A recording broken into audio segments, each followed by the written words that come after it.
అని యేసేపు గ్రంథంలో ఈ 2వ అధ్యాయంలో 3వ అధ్యాయంలో మనం చూస్తాం.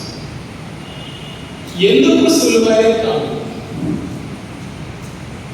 ఇక్కడ ఉన్న మీరందరూ కూడా దేవుని వాక్యాన్ని ఎలా ప్రకటించాలి అనేది నేర్చుకుంటూ ఉన్నారు. రకరకాలుగా అనేక రీతులుగా మిమ్మల్ని ఎక్విప్ చేస్తున్నారు.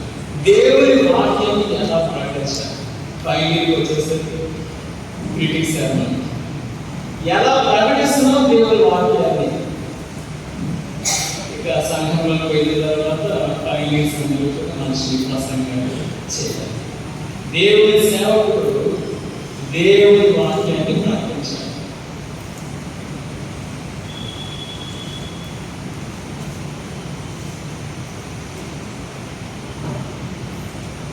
మా ఊళ్ళో ఒక పాస్టర్ గారు ఉండేవారు. చెప్తానంటే నేను చర్చికి వెళ్తున్నాను. ఆ ఊళ్ళో ఒక గవర్నర్ చర్చ్, సిఎస్ఐ చర్చ్, ఒక ఆర్సిఎం చర్చ్, బాప్టిస్ట్ చర్చ్ పెడుతున్నాను. కానీ కొన్ని కారణాలు బట్టి అక్కడ పనిచేస్తున్న పాస్టర్స్తో నాకు చాలా పరిచయం. సాయంత్రం అయ్యేసరికి సిఎస్ఐ పాస్టర్ గారు, గవర్నర్ చర్చ్ పాస్టర్ గారు, అప్పుడప్పుడు ఆర్సిఎం చర్చ్ పాస్టర్ గారు అందరూ కూడా కలిసి మాట్లాడుకునేవారు. ఏదేదో చెప్పేవారు. ఒకరోజు అలాగే సాయంత్రం మేము అందరం కలుసుకున్నాక పాస్టర్ గారు అడిగారు, ఈ వారంలో ఎవరు కొత్త పాస్టర్ గారు వచ్చారంటే కదా సభలు పెట్టేది బాగా జరిగారు అన్నారు. ఒక పాస్టర్ గారు వచ్చారు కదా అంటే ఆయన పాస్టర్ అనకండి అని.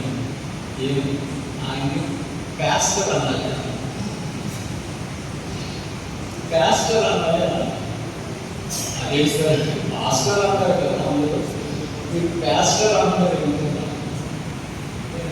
అప్పుడు నేర్చుకున్నట్టు బాగా టెస్ట్మెంట్ చదువుతుంది. వాళ్ళేమో పాస్టర్లు. అప్పుడు ముగ్గురు కలిసి నాకు గోరెచ్చుకుని మొదలుపెట్టారు. నేను మీ కూడా చెప్తాను, మీకు కూడా చెప్తాను.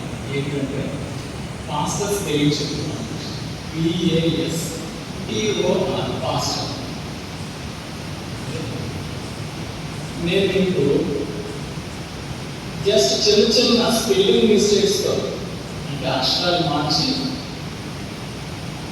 ఇదే మాస్టర్కి ఉండే లక్షణాలు ఎలాంటివో చెప్పి 5 రకాలైన పదాలు చెప్తాను మీకు చెప్పండి సార్. అంటే మొట్టమొదటి పాస్టర్ అంటారు. PAS పాస్టర్ అంటే ఏంటంటే వదిలి పెట్టబెట్టారు సంఘాన్ని. అలాగని సేవ చేస్తారంటే సేవ చేయగలట. తెలుగురైతే తెలుగు అందగలట. ఇంట్లోనే ఉంటాడు, అది చర్చలోనే ఉంటాడు.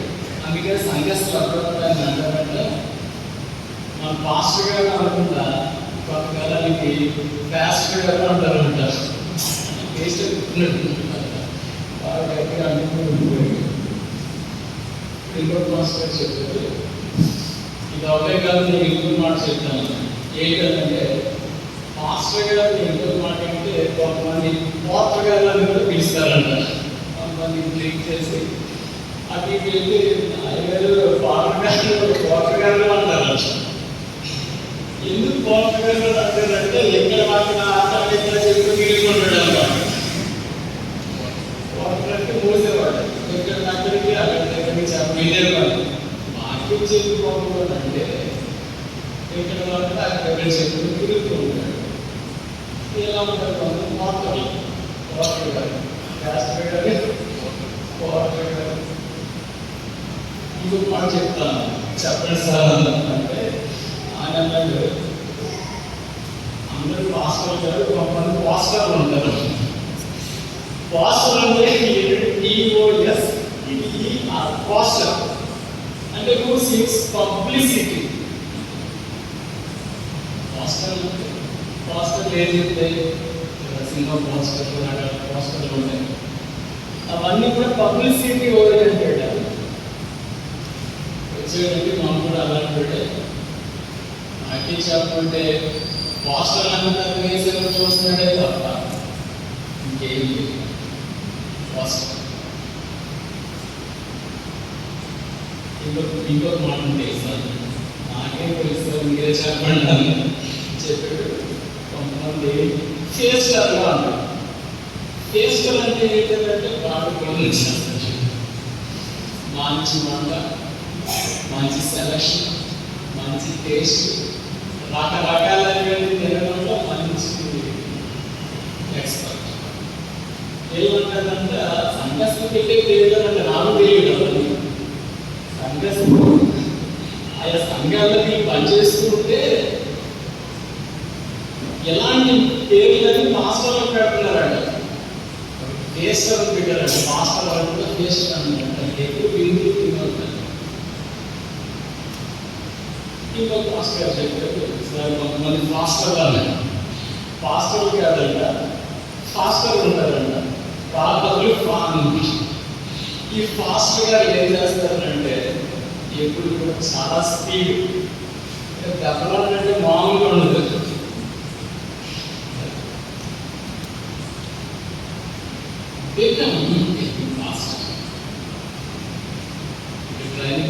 అందరికీ కూడా దేవుని వాక్యం చెప్పండి, దేవుని గురించి చెప్పండి, సంఘానికి దేవుని యొక్క వాక్యాన్ని వివరించండి, సంఘాన్ని దేవుని వాక్యంలో బలపరచండి అంటే మీరేదో జోక్స్ చెప్పలేదు, ఫ్యాక్ట్స్ చెప్పండి. మీరు పాస్టర్లు, సిస్టర్లు, పాస్టర్లు, వార్తలు, ప్యాస్టర్లు వాక్యం చెప్పండి, వాక్యం చెప్పాలి. దేవుని వాక్యం ఎలా చెప్పాలి అనేది మంచి ట్రైనింగ్ ఉండాలి. దానికోసం రాస్తే అయితే దేవుని యొక్క వాక్యం చెప్తారు. ఆయనకు ఒక శోధన ఇవ్వలేదు. ఏంటో శోధన అంటే వినరు. ఇక్కడ మీరు 2వ అధ్యాయం చూడండి. 2వ అధ్యాయం 3వ అధ్యాయంలో 3 సార్లు ఉంటుంది వారు వినరు. కానీ దేవుడు అన్నాడు వారు వినను వినకపోయినను. ఓకే, ఇస్రాయేల్ దేవుడు చూడండి, ప్రభుత్వం వాక్యం చెప్పమన్నాడు, వాళ్ళేమో వినడం లేదు. ఎంతసేపు కథలు చెప్తే బాగా వింటున్నారు, కానీ వాక్యం చెప్తే ఎందుకంటే వినట్లేదు. అప్పుడు దేవుడు చెప్పాడు చూడండి, 2వ అధ్యాయంలో 4వ వచనంలో ఒకసారి, 7వ వచనంలో ఒకసారి, 3వ అధ్యాయంలో 7వ వచనంలో ఒకసారి. వినరు వినరు. కానీ ఏం చేయాలంటే దేవుని యొక్క వాక్యం చెబుతూ ఉండాలి. వినను వినకపోయినారు. నీ పని చేయాలి. ఎందుకు చేయాలి? ఎందుకు చేయాలి అంటే నీవు దేవుని వాక్యాన్ని చెప్పడానికే పిలువబడ్డా. You are called to preach the word of God. దేవుని సేవకు పిలువబడ్డా, దేవుని సేవకు పిలువబడ్డా అంటే ఏవేవో ప్రయోజనాలు దృష్టిలో పెట్టుకొని ముందుకు వెళ్ళగలుగుతాం. దేవుని సేవ కొరకు ఆయన ఎందుకు పిలిచాడు అంటే దేవుని వాక్యాన్ని చెప్తూ ఉండు. వినకపోయినా ఎందుకు చెప్పాలి అంటే అది చాలా అవసరం అంటాడు. ఎన్నిసార్లు చెప్పినా అదే అంటాడు. వాళ్ళు వినినా వినకపోయినా నీవేం చేయాలంటే దేవుని వాక్యాన్ని చెప్తూ చర్చకు వెళ్ళినప్పుడు అక్కడ ఒక గ్రూప్ 1 ఆఫీసర్ ఒక ఆమె సాక్ష్యం చెప్తుంది. ఆమె ఎలా రక్షణ పొందిందో చెప్తుంది. కాస్త ఆరోగ్యం బాగాలేదని హాస్పిటల్కి వెళ్ళిన రిటర్న్ ట్రైన్లో వచ్చేస్తున్నారు.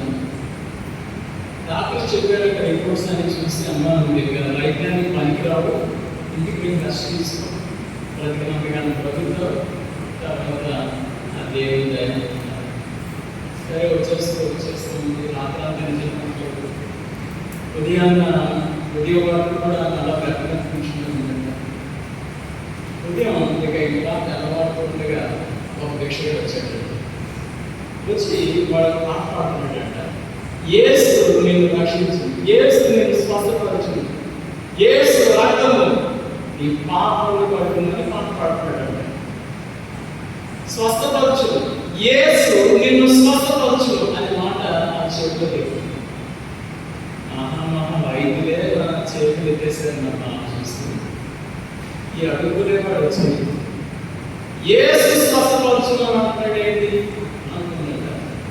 ఆమె కేసు తెలియదు. ఇంటికి వెళ్ళిపోయింది.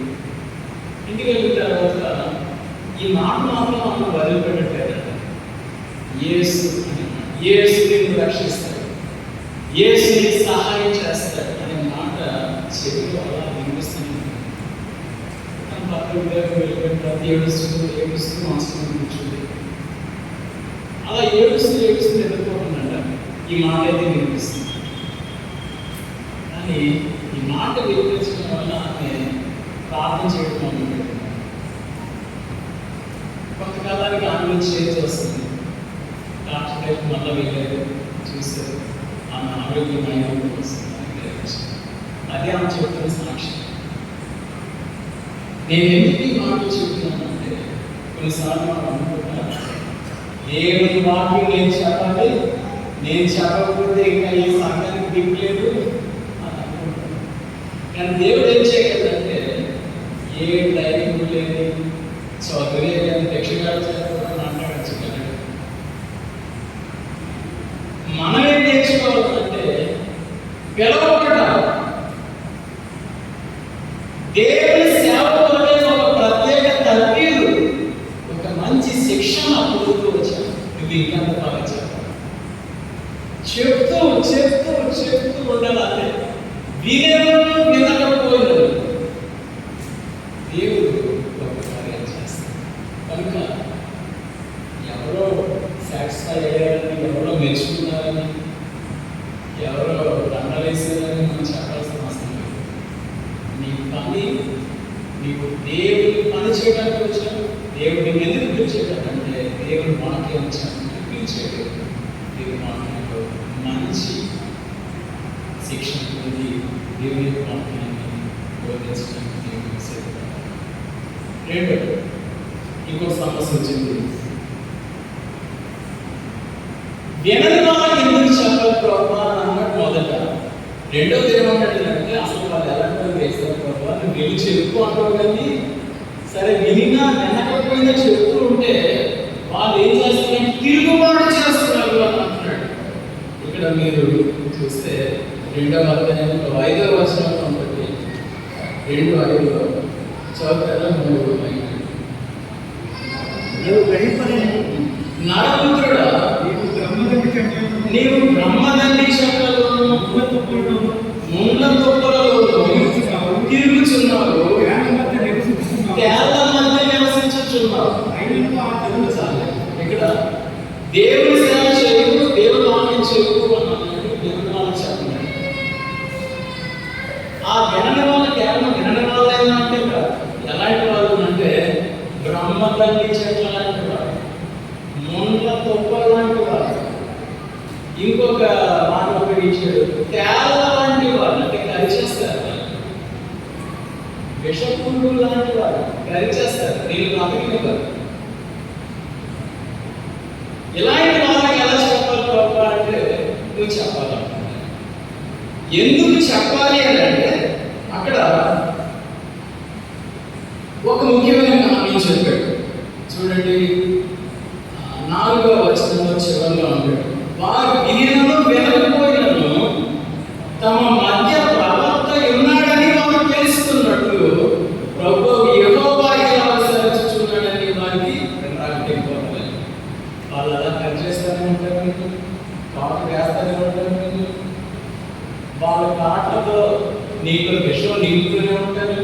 కానీ ఏం చేయాలంటే వాక్యం ప్రకటించాలి. ఎందుకు ప్రభు అంటే ఒక్కటే ఒక నీవు నా మనిషిని అనే సాక్ష్యాన్ని నువ్వు సంపాదించుకోవాలంటే యు బీ ఎ విట్నెస్.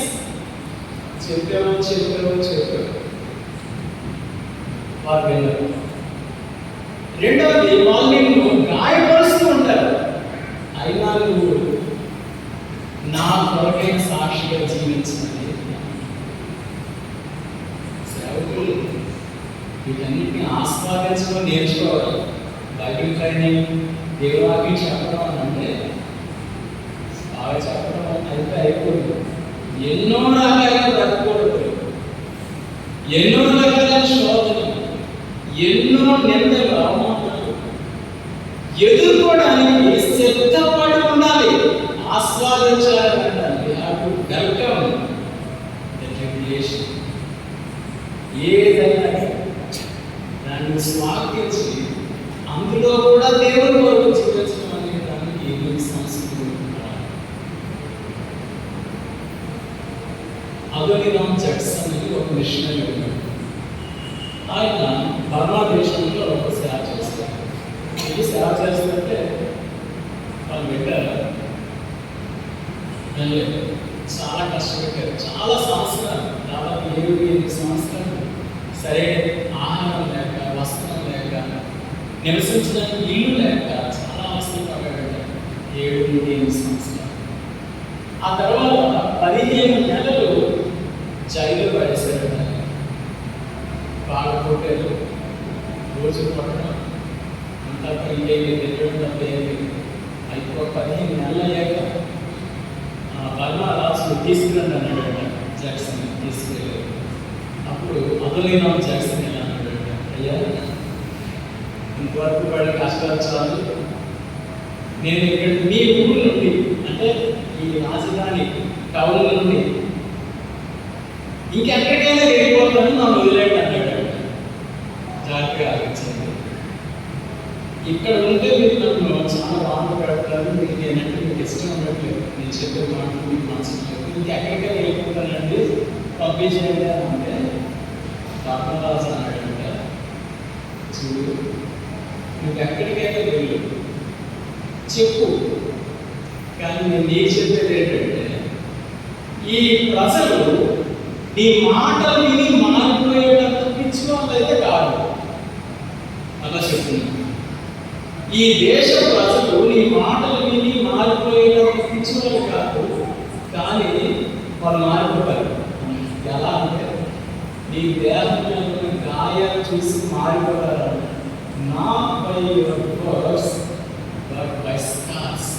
నీ శరీరం మీద ఉన్న గాయాలు మచ్చలు చూసావా, నువ్వు ఎన్ని కష్టాలు పడ్డావో అవన్నీ మాట్లాడుతున్నాయి, వాళ్ళు మారిపోతారు. దేవుడి సేవ అంటే కేవలం కోటి మాటలతో చెప్తే సరిపోదు. రెండవది మన అనుదిన జీవిత అనుభవాల్లో దాన్ని ప్రకటించడం అనేది మన నేర్చుకోవాలి. కనుక ఎహెజ్కేలు ప్రవక్త 2వ పేజీలో 1 నువ్వు దేవుని యొక్క వాక్యాన్ని ప్రకటించాలి, ఎందుకంటే నువ్వు పిలువబడ్డావు, ఆమె కొరకు మంచి సిద్ధపడి కావాలి నీకు. రెండవది నీవు దేవుని సేవకు పిలువబడ్డావు, దేవుని కొరకై సాక్షిగా జీవించు. నీ అనుకున్న జీవితంలో నీ మాటలు బట్టి మాత్రమే కాక నీ జీవితాన్ని బట్టి కూడా అనేక దేవుని స్మరణ వినాలి. మూడవది చివరిది యెహెజ్కేలు గ్రంథము 37వ అధ్యాయం. అన్‌ప్లీజింగ్ సర్కమ్స్టాన్సెస్. ఎంత మాత్రము అనుకూలంగా లేని పరిస్థితి. యెహెజ్కేలు ప్రవక్త దేవుడు ఎముకల లోయలో తీసుకెళ్ళి అక్కడ అన్నాడు, పడకెక్కుము. చూడండి 37 4వ అందుకు ఆయన ప్రవచనం ఏంటి, ఎండిపోని ఎముకలతో ఇప్పుడను ఎండిపోని ఎముకలాగా యెహోవా మాట ఆలకించు. మనుషులతో చెప్పడమే కష్టం. ఎండిపోయిన ఎముకలతో ఏం చెప్తారండి?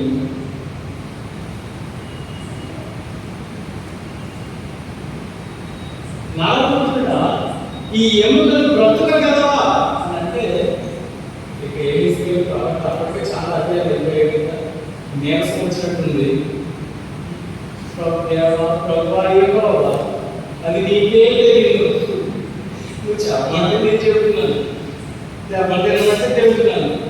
ఇప్పుడు తీసుకొచ్చి ఎండిపోయి ఎవరో చెప్పమంటే ఎలా ప్రభువా? ఏమో తీసుకొని ప్రభుత్వ అప్పుడు కూడా ఆయన ఒక సొల్యూషన్ చెప్పాడు. ఏంటంటే ప్రవచనం ఏంటి, ఎండిపోయి ఇది నా వెనకాల చెప్పు, నేను వాటి వేస్తున్నా చెప్పు. వాళ్ళు పూర్తిగా నిరాశ నిస్పృహలు కలిగిన పరిస్థితుల్లో పెట్టిన నువ్వు చెప్పుకోవాలి. ఎందుకు అంటే దేవుడు ఒక కార్యం చేస్తాడని నువ్వు నమ్మ. నాకేం తెలియదు కదా, నీకు తెలియాల్సిందల్లా దేవుని మాటలు చెప్పడం అంటే చెప్తూ ఉన్నప్పుడు యేసేపు ప్రవక్త కూడా తెలియదు ఎముకలన్నీ లేచి నిలిచి మహాసైన్యమైన పడ్డారు అని మాట్లాడుతుంది. ఎందుకు దేవుని యొక్క వాక్యాన్ని ఓపికతో ప్రకటిస్తూ ఉండాలంటే దేవుడు ఒక కార్యం చేస్తాడు. Expect great things. Last week case అంటే ఎక్కువగా చెప్తుంది. Expect great things. దేవుని యొక్క వాక్యం గొప్ప కార్యాలు చేస్తుంది. దేవుడి సంఘాన్ని కట్టాలి, దేవుడి సంఘాన్ని బలపరచాలి, విశ్వాసులను దేవుడితో బలపరచాలి అనుకుంటే రకరకాలైన పద్ధతులు పనులు చేస్తే దేవుడి సేవకు దేవుని వాక్యం చెప్పి సంఘాన్ని బలపరచాలి. బైబిల్లో మనం చదువుకున్నాం ఆల్రెడీ. నూతన నిబంధనలో అపోస్తలుల కార్యక్రమంలో పౌలు చేసిన సేవ ఎక్కడికి వెళ్ళి అక్కడ కొట్టేసి బయటకు పంపించారు. ఆశ్చర్యం ఏంటంటే పౌలు వెళ్ళిపోయేవాడు, కానీ ఎక్కడైతే దేవుడు వాక్యాన్ని ప్రకటించాడో అక్కడ సంఘం కనపడాడు. ఆలోచన ఏదో ఒక ఊరు వెళ్ళాడు, అక్కడ బాకీ చెప్పాడు, కొట్టాడు, ఆయన వెళ్ళిపోయాడు. ఆయన వెళ్ళిపోయాడు. కానీ ఎక్కడైతే దేవుని యొక్క వాక్యాన్ని చెప్పాడో అక్కడ దేవుని సంఘం కనపడింది. మళ్ళా వాళ్ళ కొట్టారు రాసి. నేను బందీగా ఉన్నప్పటికీ కూడా దేవుడి వాక్యం బంధింపబడలేదు. దేవుడి వాక్యం పెద్దలం వంటిది. అది ఎత్తినప్పుడు అది మొలిచి మహావృక్షమై ఫలించి అనేకులకు దేవుని యొక్క కృపను అందించేస్తాను. కనుక ఈరోజు ట్రైనింగ్లో ఉన్నప్పుడు ఒక మనిషి దృక్పథానికి రావాలని నీకు దేవుడు ఇచ్చాడు, మంచి ఆధిక్యంలో పెట్టాడు, అనేకమైన కృప వనరులు ఇచ్చాడు. రాను దినాల్లో దేవుని సంఘంలో దేవుని పొలంలో పనిచేయగలిగిన మార్గాలు దేవుని ఏర్పాటు చేస్తాడు. అయితే నిన్ను నీవు ఎక్కించేస్తావు. దేవుడు ఎక్కించేసుకోవాలి.